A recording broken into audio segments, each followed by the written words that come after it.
Offset push-up to single arm serratus press. So I've got a few things going on here, and you just want to make this work for your setup and what you feel like you need. I used a wall to pull my toes up to help me find some hamstrings, just to keep my pelvis in a really nice position to allow me to get some great deep core on.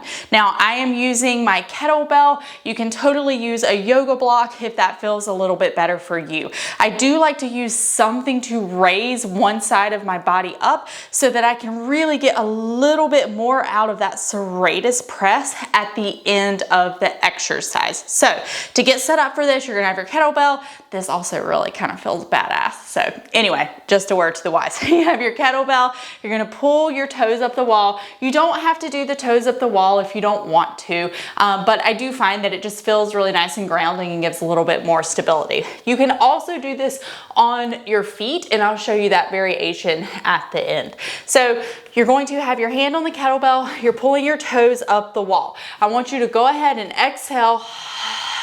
Make sure you get those low ribs down without dropping your chest, okay? And I also don't want you tucking under your butt, so make sure you're not squeezing your butthole, okay? And we wanna make sure that we've got a really nice straight line from the top of our head down through our tailbone, okay? And I'm going to get myself over my hands. A lot of people wanna start push-ups back here. We don't start push-ups back here, okay? We start push-ups in a really nice straight line. Now you're going to come down into your push-up. We've been practicing things for a while. Exhale.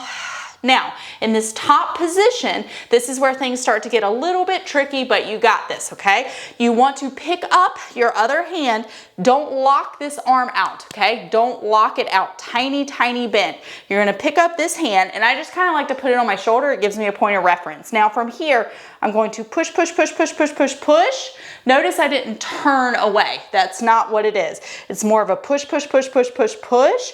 And then I'm gonna let my chest come down a little bit more, put my hand back down, exhale, make sure I've got ribs down, deep core on, and then I'm gonna go back into my push-up. Now, the thing that I see a lot of people do and kind of go wrong here is that they will just slump down for the serratus part. So they'll get up here, but they've ended here with their kind of chest really far forward to begin with, and then they try and just press up. So yes, that does get some serratus, but my goal is for your shoulder blade to come around your rib cage. So I don't want it starting really close to your spine and then ending in that more neutral position. My goal is that it starts in this neutral position, and because you push, push, push, push, push, push, push, then the shoulder blade comes more around the rib cage and it gets really, really nice serratus activation, okay? So again, making sure that we're keeping everything really nice and stable. This is a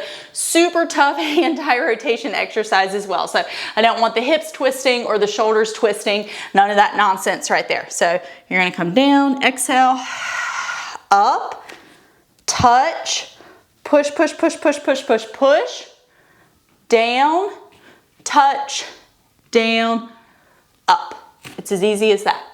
Just kidding, it's actually pretty tough. If anybody's feeling super froggy, here is the full plank version of the exercise.